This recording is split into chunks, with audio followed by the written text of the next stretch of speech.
Now, these titles shouldn't confuse us into thinking that he was a Gnostic in the common sense of that word, but he rather uses the word Gnostic or Gnosis in the more general classic way.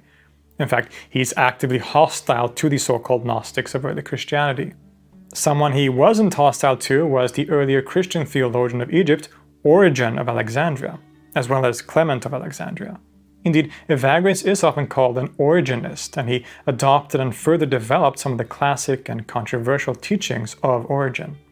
Now, if you know your church history, you will know that Origen was condemned in the 6th century during what is often called the Origenist crisis, and his ideas are generally seen as suspect and sometimes even heretical.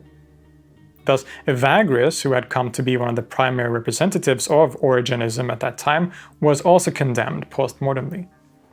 That is, at least in the Eastern Orthodox and Catholic/Western Church, because the so-called Oriental Orthodox churches had of course already split from the rest during the 5th century, so they didn't really care about the condemnations that happened later on. So Origen, and especially Evagrius, is still viewed as important teachers in these churches, perhaps especially in the Syriac Church. The writings and ideas of Evagrius are really in the very DNA of the Syriac churches, which is one of the things that make them so unique. And of course, since the book of the Holy Hierotheos was written in Syriac and in a Syriac environment, this is significant.